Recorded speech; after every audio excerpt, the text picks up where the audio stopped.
Imagine the happiest day of your life turning into the most heartbreaking warning. You're buying wedding earrings for your only daughter, smiling, thinking of how she'll look walking down the aisle. You're alone now. Her mother died years ago, and this gift feels like a piece of your heart you're giving her. But just as you seal the box, your phone buzzes. Don't go to the wedding. Run. Not a prank. Not a wrong number. It knew about the wedding. It knew about you. It knew you were alone. And what I discovered after that message, it didn't just ruin the wedding. It ruined the word family forever. Before I tell you what really happened, hit subscribe because this isn't just a story. It's a warning. People say parents feel their child's happiness before the world does. But I never expected that while choosing wedding jewelry for my daughter, I would instead start feeling the beginning of heartbreak. When I walked into that Tiffany store, the diamonds weren't just sparkling. They felt like frozen memories of the past, like all the moments I wished her mother were alive to see this day. I held the earrings under the magnifier, rotating them slowly, wondering how they would look when my daughter walked down the aisle, smiling, radiant, ready to begin her new life. Everything felt so perfect, so peaceful, until my phone vibrated. I didn't look immediately. Nothing was more important than finishing that moment. One last gift from father to daughter. The salesman gently said, "Sir, these are perfect for a wedding. A daughter will never forget what her father gave her to start a new life." My throat tightened. I smiled. I bought them. $15,000. Not just jewelry, but memories, love, legacy. I walked out of the store with the iconic blue bag in hand, and I swear I felt proud. I felt like a good father. And then I looked at my phone. One message from an unknown number. Only 5 words. Don't go to the wedding. Run. I stopped walking. I swear, even my heartbeat stopped. For a moment, all I saw were faces. Guests. My daughter. The man she was marrying. Family. Memories. And then those 5 words again. Don't go to the wedding. Run. Run? From my daughter's wedding? Who would say something like that? My palms suddenly felt cold. But not my hands. My heart. My heart felt cold. I tried to laugh it off. Maybe a scam. Mistake. Wrong number. But something inside whispered, "No, this was meant for you." I dialed back immediately. It rang. Hung. Hung. No answer. That silence. It was louder than any scream. I stood in the middle of Mall of America, surrounded by laughter, music, children, light. I felt none of it. It felt like the world kept moving, and I was standing still. My wife died 10 years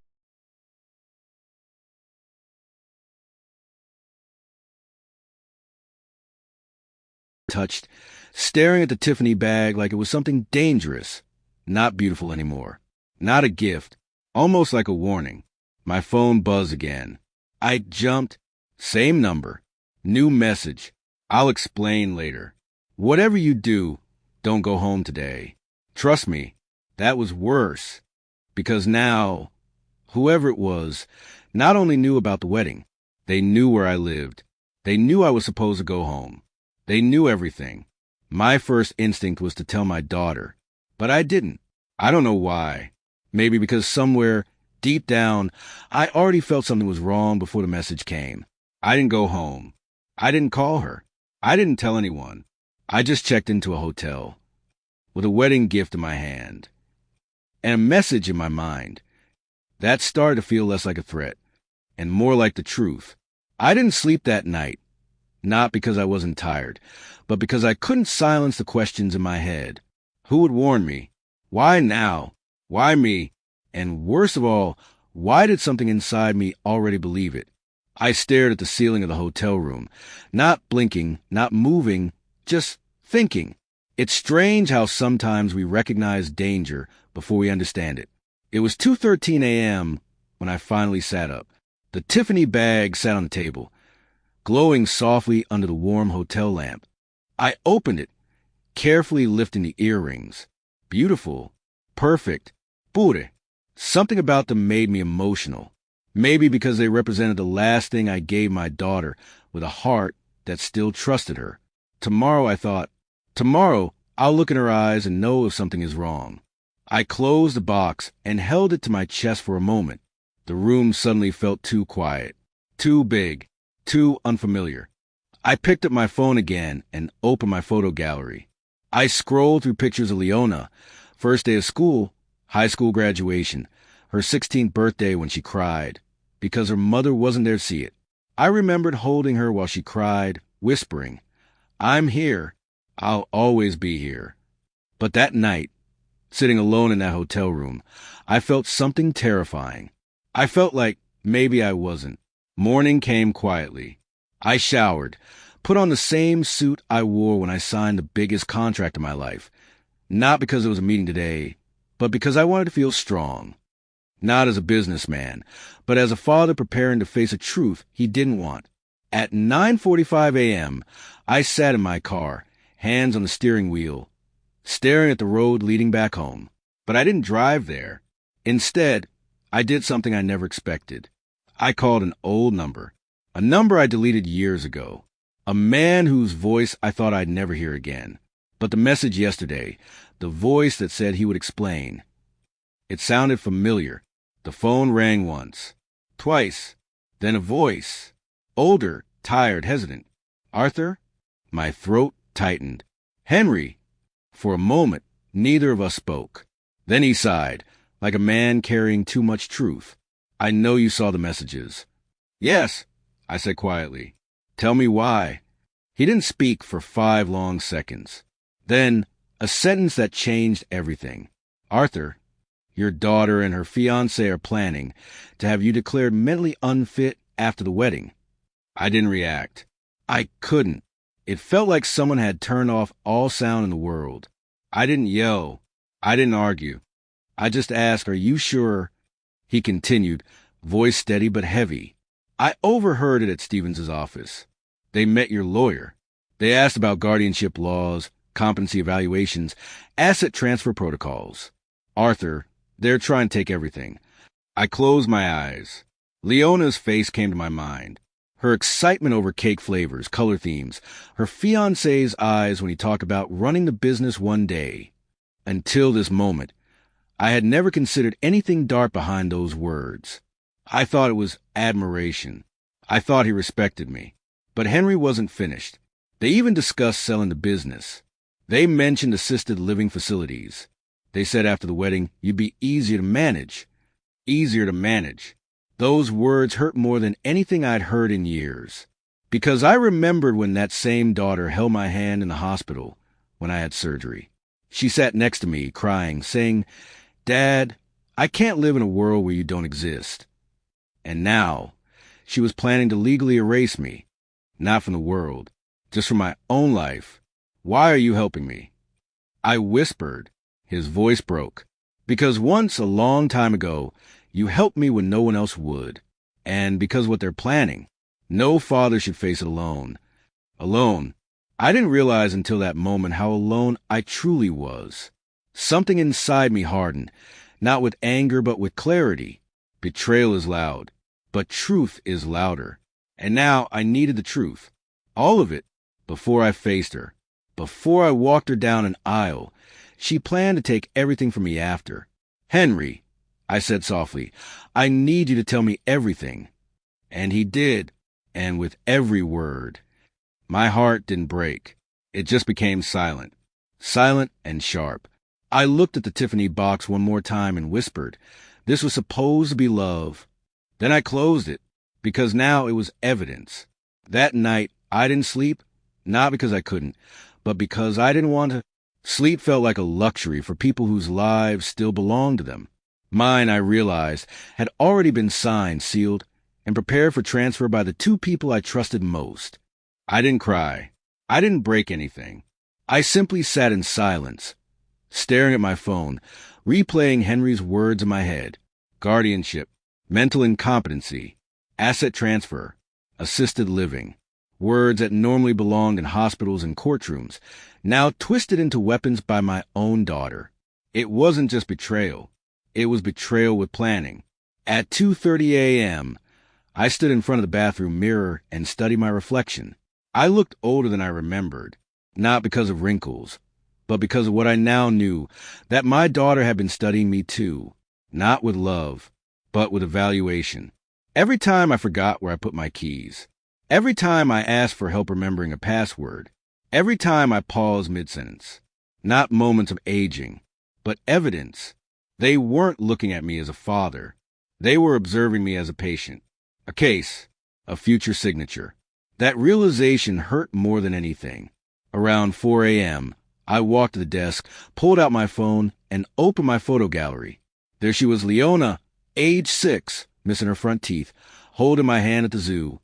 Then age 12, wearing a science fair medal, grinning ear to ear, saying, "Dad, I want to be just like you, smart and strong." Age 19, sitting in her dorm room, teary-eyed on move-in day, saying, "Dad, you're my hero." I don't know when I started crying, but I did, not because my daughter was trying to betray me, but because I truly didn't know when she stopped loving me. Or worse, when she stopped seeing me. When the sun rose, I wasn't the same man who checked into that hotel. I was quieter, slower, but sharper. I wasn't looking for justice. Not yet. I was looking for understanding.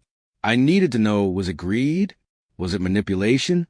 Or had I somehow failed her as a father without realizing it? Had she believed that protecting me meant controlling me? Had she mistaken love for ownership?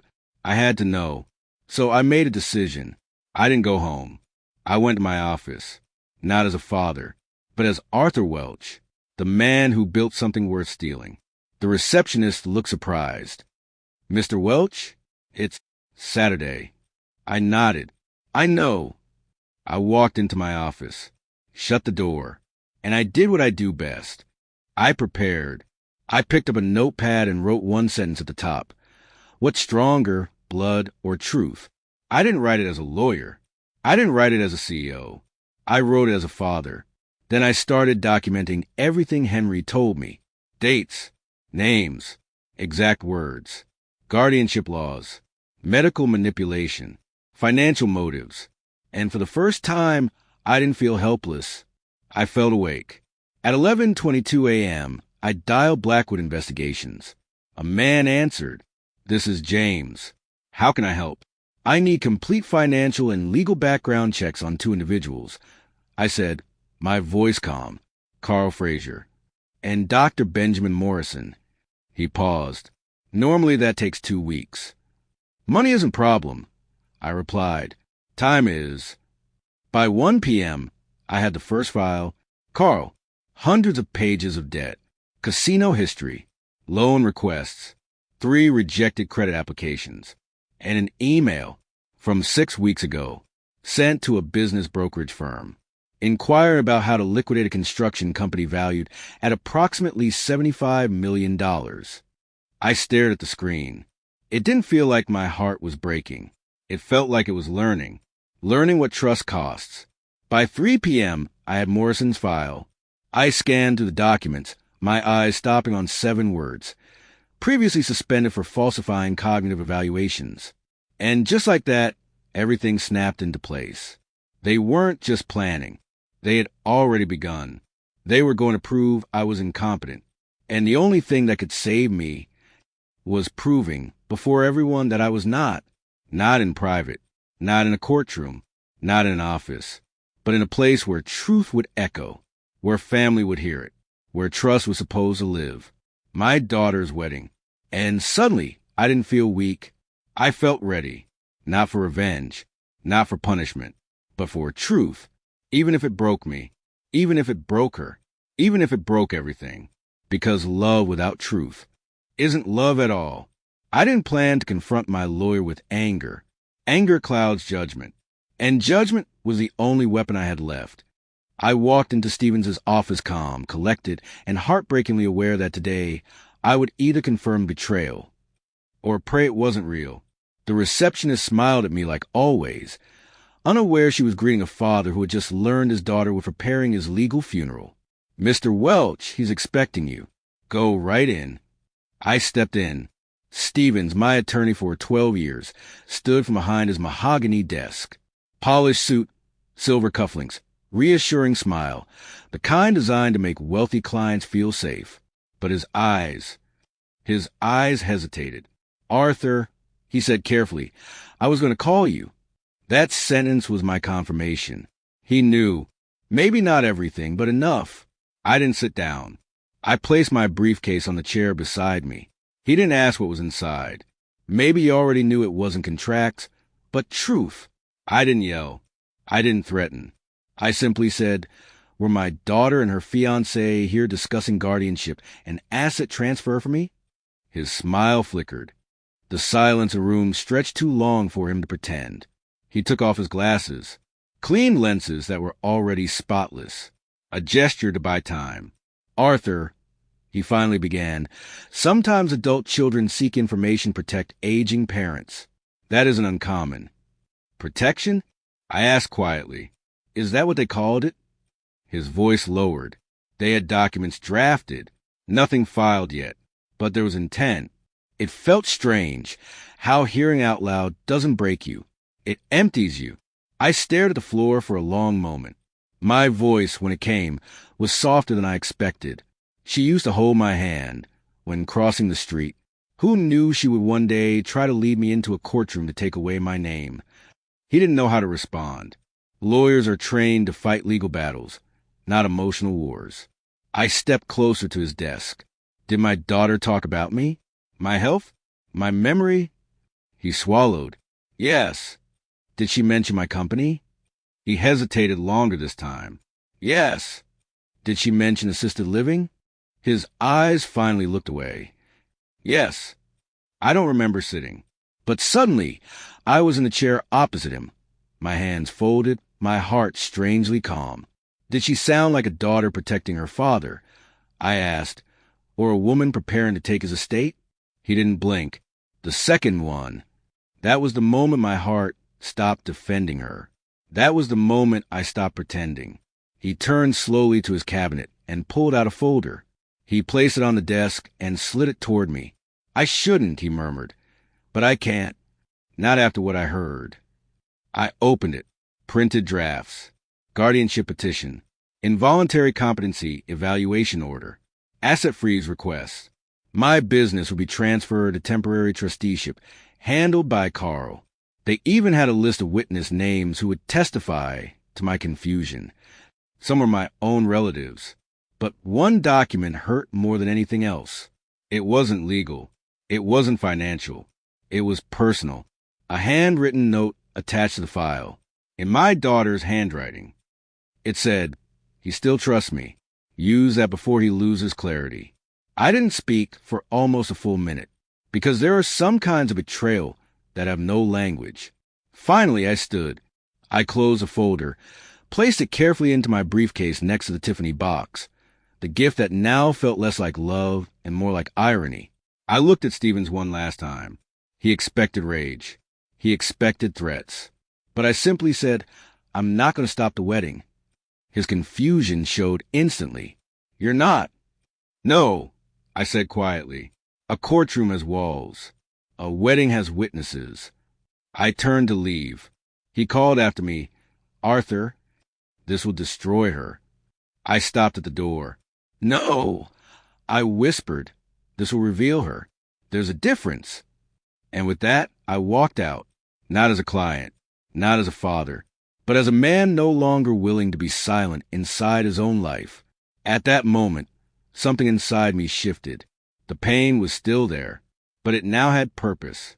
And purpose, I realized, is stronger than betrayal. I didn't go home after leaving Stevens' office.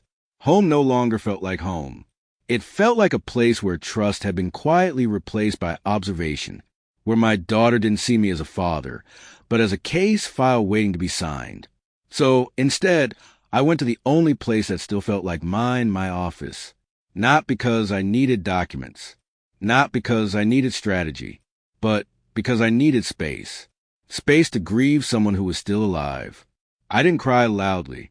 I didn't collapse dramatically. I simply sat at my desk, opened my daughter's handwriting from the guardianship file, and stared at one single line more painful than any legal betrayal. "He still trusts me. Use that before he loses clarity." I read it again and again until it didn't hurt anymore, until it simply became information. That's how betrayal works. First it breaks you, then it teaches you. I opened my phone and did something I never thought I'd do. I opened the voice recorder app. I sat still, closed my eyes, and said softly into the mic, "This is Arthur Welch, and I am completely aware of what is being done to me." My voice didn't tremble. It wasn't angry. It was calm, calmer than I'd ever heard it, because this wasn't just a recording. It was the beginning of proof that I was still here, still thinking, still clear. It was not revenge I was preparing. It was preservation. I spent hours documenting what I knew. Names, conversations, dates, suspicions. Not to attack, but to protect. I wasn't building a case. I was protecting a father from becoming a signature. I went through my phone gallery and saved every photo of me and Leona, every hug, every birthday, every proud moment, in a folder titled "Before She Forgot Who I Am," because I needed to remember what I was trying to save, not from her, but from what she was becoming. At 4 p.m., I returned home. Acting normal was harder than being angry. When she saw me, she forced a smile. "Dad, you okay? You didn't answer your phone yesterday." I looked at her face. The same face I once held in my palms when she was 4 years old and scared thunder. Now she was a storm. "Fine," I said softly. She looked relieved, almost too relieved. I watched her watching me, not with love, not with concern, but with assessment, and that confirmed everything. That evening, I did something deliberate. I pretended to forget. I walked into the kitchen, looking thoughtful, distracted. I opened the cabinet, paused, looked around. "I came here for something." I whispered. "Tea, Dad," she said instantly, too quickly, too ready, too expectant. "Yes," I replied softly. "Tea." She wrote it down in her little notebook. I saw her. She thought I didn't. I let her. Later, I pretended to look for my glasses while wearing them. Carl saw it. He whispered something to her, and she wrote again. Another incident. I forgot my wallet. I mixed up the day. Each time, I let them believe they had discovered something. They weren't discovering weakness. They were revealing intent. And while they watched me, I recorded them. Their whispers, their plans, their timelines, their confidence, their future built on taking mine. That night, I lay in bed, eyes open, staring at the ceiling. It wasn't sadness keeping me awake anymore. It was clarity, and clarity is louder than pain. At 2 a.m., I whispered into the darkness, "Tomorrow, I stop pretending. Tomorrow, I become the man they forgot I am." The next morning, I didn't act confused. I didn't forget anything. I carried conversations normally. I made breakfast. I read the newspaper. I made tea with steady hands. And when Leona looked slightly alarmed and Carl whispered, "He's fine today," I finally saw something I needed to see. Fear. Not fear of losing me. Fear of losing control. That afternoon, I walked into my study, closed the door, and gathered everything. The Tiffany box, the guardianship files, the recordings, the financial proofs, Dr. Morrison's suspension history, my newly updated will, and something far more important, a photo of her, age 8, holding my hand, smiling like I was her whole world. I placed it right on top, not as evidence, not as memory, but as a question. What changed first, her love or her integrity? Then I whispered to that photo, "I can forgive you for wanting my money, but I cannot forgive you for deciding I was disposable." And from that moment, there was no pain, only purpose. Tomorrow I wouldn't speak. Tomorrow I would let them speak to everyone, even themselves. I didn't arrive at the wedding as the father of the bride. I arrived as the man they believed they had already erased, not from their lives, but from their future. Their plan depended on one thing, my silence, my confusion, my trusting eyes while their signatures decided my fate. But today, there would be no silence, no confusion. And trust? Trust was sitting in a Tiffany box inside my briefcase, no longer a gift, but a reminder. When I entered Riverview Banquet Hall, People smiled at me, warm, proud, affectionate smiles. They didn't know yet that today wasn't a celebration. It was a revelation. White roses, gold-rimmed glasses, piano playing softly in the background, the perfect setting for a wedding, and the perfect place for a truth too loud for a courtroom. Leona stood across the hall, dressed in white, laughter around her like wind chimes. Some of her friends wiped tears, saying, "You look beautiful." And she did. She truly did. But beauty and innocence aren't always the same thing. For a moment, she caught my eye, and for a fraction of a second, I saw it. Not guilt, not shame, but fear, a flicker. She knew. Someone had warned her. Or maybe she simply felt it. The way children sometimes know when their parents have finally seen the truth. I approached her, not as a father ready to give her away, but as a father ready to reclaim himself. She smiled, softly, carefully. "Dad, you came. Now I'm happy you're here. Not I love you. Just you came." I smiled. "I did." Her eyes went to my briefcase. Just for a second. Then she turned away. I didn't hug her, because a hug is a promise. And I couldn't promise anymore. Carl approached, all charm and polished confidence. "Arthur, you look sharp today." "Yes," I said quietly. "So do you." He expected a weak handshake, maybe a confused smile. Instead, I looked him directly in the eye. Calm, clear, awake. And for the first time since I'd met him, he looked away first. Not because he was guilty, but because he had been counted. And today, he would be measured. The ceremony was beautiful. People clapped. They kissed. They became husband and wife. Perfect. Then came dinner. Toasts. Laughter. And finally, the moment they had been waiting for. The moment they believed would prove my decline. "My father would like to say a few words," Leona announced. And every eye in the hall turned to me, not in suspicion, not in doubt, but in love, in expectation. I stood, slowly, not weakly, just deliberately. I walked to the microphone, steady, clear, without notes. A father, not broken, not fading, not confused.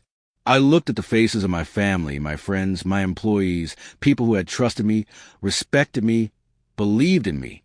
And then I looked at my daughter and said softly, "Today I don't want to talk about marriage. I want to talk about trust." Silence. Complete. Stillness. The kind of stillness that comes before impact. "Trust," I continued, "is when someone believes you are safe in their hands. Trust is when someone does not study your weaknesses, but protects them. Trust is when someone sees you forgetting something and helps you remember, not records it." Someone gasped. I didn't look to see who. I took out my phone, clicked one button. The speakers softly beeped. Connected. I didn't yell. I simply said, "Some of you need to hear her voice." Not the one she uses in public. The one she used when she thought I wasn't listening. Then I pressed play. Her voice filled the hall. "Dad's getting slower. If we document the episodes, the doctor will confirm." Carl kept saying, once he's declared incompetent, everything moves fast. People froze. The bride froze. Carl closed his eyes. I pressed another file. Carl's voice now. "He'll sign anything if we make him think it's for his protection." After the wedding, we moved forward. Someone stood up. Someone cried. Leona whispered, "Dad, please." I stepped closer. Not angry. Not broken. Just deeply, painfully honest. "Do you know," I said softly, "how it feels to hear your child plan your disappearance while smiling at you?" Silence again. So heavy, it felt like gravity was watching. I lifted the Tiffany box, opened it, showed her the earrings, the symbol of my love, my trust, my last gift. "I bought these believing you still saw me as your father." I whispered, "Not your case. Not your signature. Not your exit." And then I closed the box. Slowly. Deliberately. "I still love you," I said softly. "But I do not trust you." She broke. Completely. Not because she was caught, but because, for the first time, She finally heard me. Really heard me. Not as the man with money. Not as a signature. Not as a fading memory. But as a father. A man. Still here. Still clear. Still capable of being hurt. I didn't destroy her. I simply showed her the mirror. And she wasn't ready for her own reflection. Sometimes, truth doesn't sound like thunder. Sometimes, it whispers and still breaks everything. The hall didn't erupt. There were no screams, no dramatic outbursts, just pure, stunned silence. The kind of silence that doesn't come from shock, but from truth. Truth doesn't always explode. Sometimes, it simply removes every place left to hide. Leona sat still, tears spilling, not wiping them anymore, not performing, not defending, just feeling. For the first time, I saw not the bride, not the planner, not the strategist, just my daughter, hurt, lost, and painfully human. She stood slowly. Her wedding gown, once a symbol of joy, now looked fragile, even heavy, like it knew the weight of what she had done. She walked toward me, not as a daughter seeking forgiveness, but as a child seeking to understand. "Dad," she whispered, her voice shaking, "I never wanted to hurt you." I looked at her, not as a victim, not as an accuser, but as a father who knew one heartbreaking truth. She wasn't cruel. She was careless, and carelessness with love is how people lose it. "I know," I said quietly. Those two words shattered her more than anger ever could. She cried harder, not because I yelled, not because I punished, but because I understood. Understanding is sometimes the most painful form of truth. She fell to her knees, not in front of me, but in front of what she had done. "Dad." "Am I a bad person?" she whispered. That question held more pain than any courtroom ever could. I knelt beside her, not to comfort her, but to help her finally see. "No," I said gently. "Not bad. Just lost. Lost between love and greed, trust and convenience, daughter and heir." Carl didn't kneel. He didn't cry. He simply stood still, staring straight ahead, knowing the difference between them had finally been revealed. She acted out of fear. He acted out of calculation. That's when I finally understood. You can forgive fear, but you must not excuse calculation. I took a slow breath and said the words that hurt both of us. "I will always be your father." Her eyes lifted, hopeful, desperate. "But I will not always be your protector." And that was where childhood ended. She nodded slowly, accepting that sometimes love remains, but protection ends.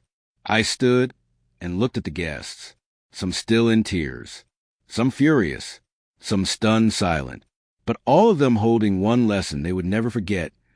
Not all betrayals come from enemies. Sometimes they wear wedding dresses and call you dad. I walked the microphone one last time, not for a speech, but for a closing. Some people think the opposite of love is hate. I said quietly, it isn't.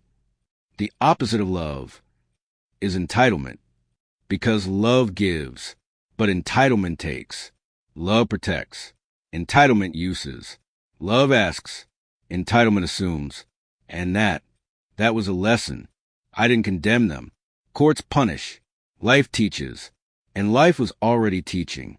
I didn't stay to watch more. This wasn't vengeance. It was clarity.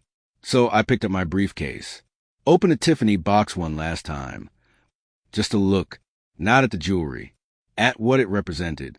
Trust. Then I closed it again. Not angrily. Just finally. I looked at her one last time and said softly, "I am walking away now, not from you, but from what you almost became."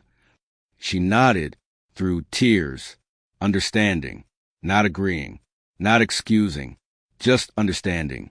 And sometimes, that's enough. As I walked out the hall, nobody clapped. Nobody spoke. They just watched. Because sometimes truth doesn't need applause. It needs silence. The same kind of silence that happens when illusion finally leaves a room. Outside, the evening air felt different. Not lighter, not heavier. Just honest. I got in my car. closed the door, and before starting the engine, I whispered to myself, I didn't lose a daughter today. I just stopped losing myself. And that, I realized, was a real ending, not of love, but of pretending.